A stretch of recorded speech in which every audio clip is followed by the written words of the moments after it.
आर्वी कृषी उत्पन्न बाजार समितीमध्ये झालेल्या घोटाळ्याची चौकशी सरकारमार्फत करण्यात यावी याची मागणी पत्रकार परिषद घेऊन कृषी उत्पन्न बाजार समितीचे वर्तमान संचालक गजानन निकम यांनी केली आहे. लाखो रुपयाचे शेतकऱ्यांकडून घेतलेल्या शेष व अन्य रकमे सभापती संदीप काळे यांनी सूतगिरणीच्या शेअरमध्ये लावून घोटाळा केल्याचे त्यांनी या प्रसंगी म्हटले आहे. त्यांनी या संबंधित लेखी निवेदन मुख्यमंत्री देवेंद्र फडणवीस यांना सुद्धा दिले आहे. मागील 5/4/2025 ला शनिवारला आर्वी कृषी उत्पन्न बाजार समितीमध्ये आमची जनरलची सर्व संचालक मंडळाची मीटिंग. त्या मीटिंगमध्ये विषय नंबर 4 जमा खर्च ताळेबंदाबद्दल विषय आला. त्याच्यात माझ्या कानावर असं आलं, माझ्या पत्नीची तब्येत बरोबर असल्यामुळे मी काही जास्त हस्तक्षेप करत नव्हतो. मीटिंगला गेला आपली सेम मार्केटिंग चाललं जात होतं. पण माझ्या माहितीप्रमाणे असं मला माहिती भेटली का या मार्केटमध्ये तुलाईचे जे काही मापाऱ्याकडून 3% जे काही क्विंटल मागं पैसे घेत होते, हे 3% पैसे तुलाईवाल्याला न देता ते तुलाईचे पैसे नियमाप्रमाणे मार्केटचा जो कोणी अकाउंटंट आहे, सचिव आहे, त्या अकाउंटला व्यापाऱ्याकडून चेकद्वारे जमा होत होते याच्या आधी. पण आता यांनी 23-24 आणि 24-25 मध्ये हे पैसे स्वतः 2 विश्वासू त्यांचे सभापतीचं म्हणणं आहे का माझे विश्वासू 2 माणसं मी ते पैसे गोळा करत ठेवले. हे पैसे अकाउंटला जमा करता येत नाही आणि व्यापारी 100% सेल देत नाही. हे पैसे हे स्वतः यांच्याकडे जमा करत आहेत 23-24 आणि 24-25.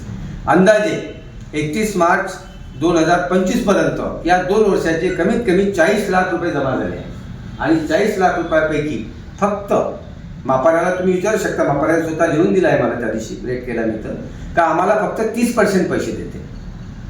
म्हणजे जे काही 10 रुपये जर गोळा झाले तर 3 रुपये त्यांना देते आणि 7 रुपये हे यांच्या घरी जमा करते. त्या पैशाचा कोणत्याही संचालक मंडळाला विश्वासात न घेता स्वतः सभापती महोदयाने हे पैसे गोळा केले आणि त्यांना विचारलं, मी प्रश्न केला की हे पैसे हिशोब द्या.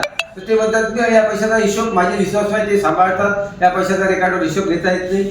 मग तुम्ही लोक देणग्या मागता, आम्ही तुम्हाला देणगी देतो, कोणाला इथं करावं लागते, कोणी म्हणते विधानसभेला खर्च केला, कोणी म्हणते लोकसभेला खर्च केला.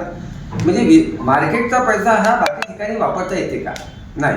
दुसरी गोष्ट, व्यापारी म्हणते 100% सेल देत नाही. व्यापारीला 100% सेल देत नाही, मार्केट चालेल कसं?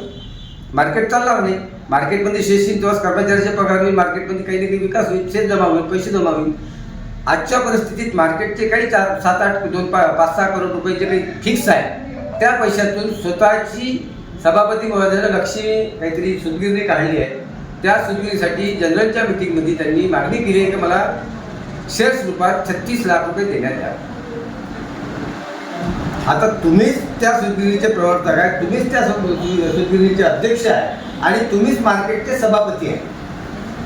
म्हणजे हा स्वतःचा हितसंबंध जपून हे पैसे स्वतःच्याच स्वार्थासाठी म्हणजे मार्केटमधून काढणे आणि मार्केटच्या संचालकाला म्हणजे हे करणे की आपल्याला खूप मोठा टॅक्स येईल, खूप मोठा सेस येईल, ते पैसे स्वतःच्या सूतगिरणी शेअर्स रूपात टाकणे. दुसरा विषय असा आहे की मार्केटची काही जागा त्यांनी दुकानं पाडून दुकानं काही मंडळींना विकत आहे. जसे की त्यांचे हितचिंतक, मला माहित नाही नाव कोण आहे कोणी, त्या हितचिंतक आहे. जर त्याला जर 1000 फूट जागा दिली असेल तर जागा तो वापरून राहिला 1500 स्क्वेअर फूट, तेवढ्याच पैसा. कोणतंच काम म्हणजे एखादा प्रश्न जरी उपस्थित केला तर तुम्हाला अधिकार नाही.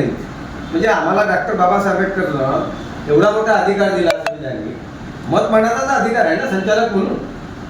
आणि त्या दिवशी मी एक प्रश्न उपस्थित केला की बाबा तुम्ही हे पैसे इकडे तिकडे खर्च करण्यापेक्षा तुम्ही शेतकऱ्याला लॅपटॉप द्या, काहीतरी करा. नाही म्हणजे आपलं मार्केट एवढं मोठं नाही, हिंगणघाट सारखं आपण करू शकत नाही. काय करू शकत नाही तुम्ही ते पैसे तुमच्या स्वतःच्या सूतगिरणीला घेऊ शकता, शेतकऱ्यांना देऊ शकता. शेतकऱ्याच्या शेतमध्ये पैसे होऊन राहिले ना. हे झालं कृषी उत्पन्न बाजार समितीच्या रविवारी दिवशी धान्याचं मार्केट बंद असते, कापसाचं मार्केट चालू असते. शासकीय सुट्टी असताना मार्केट दोन्ही बंद राहिले पाहिजे ना. मग रविवारी दिवशी कर्मचारी राहत नाही, मग तिथला त्या दिवशी येणारा शेत जाती होता, त्याचंही काहीच म्हणजे हे नाही. दुसरे मी भागधारक म्हणून याच्या आधी मी खरेदीचा उपसभापती होतो, 14 वर्ष होतो. आता यावेळेस मी आहे नाही, मुद्दाम राहिलो नाही. आर्वी सारख्या ठिकाणी सहकार मंगल कार्यालयातली जागा ₹1.75 स्क्वेअर फूटनं लीजवर देत आहे. 20-21 वर्षाच्या लीजवर. लीजची जागा लीजवर देता येते का? हा माझा प्रश्न आहे. जरी मार्केटची असेल पण हे सहकारी संस्था जी आहे त्या सहकारी संस्थावर तुम्ही दुकानं काढा, शेतकऱ्यांसाठी काहीतरी मार्केटिंग करा, शेतकऱ्याच्या मुलांना तिथं काही कामं द्या. पण तुम्ही ही जागा स्वतःची म्हणजे आपल्या स्वमालकीची समजून लोकांना भाड्यात देत आहे, त्याचे पैसे घेत आहे, हे कितपत योग्य आहे? जिनिंगची पण तशीच परिस्थिती आहे. जिनिंगची पण जागा मार्केट थ्रू काही लोकांना दिलेली आहे. म्हणजे कुठेही म्हणजे आम्ही हम करो सो कायदा असं सध्याच्या परिस्थितीत चालू आहे. मी त्या दिवशी त्यांना प्रश्न उपस्थित केला याबद्दल ते प्रश्न उपस्थित आणि मला तो सभापती म्हणते की तुला अधिकार नाही, तुला पाहून घे. म्हणजे अशी सुद्धा जमत म्हणजे 18 वर्षाच्या वयात आजपर्यंत मला कोणी म्हटलं नाही. हा पोरगा आम्हीच सभापती बनवला, आम्हीच त्याला निवडून आणलं आणि तू मीची भाषा वापरतो. त्याबद्दल मी DDR-कडे कंप्लेंट केली आहे, नागपूर जे जॉईंट रजिस्टर कमिशनरकडे कंप्लेंट केली आहे आयुक्ताकडे.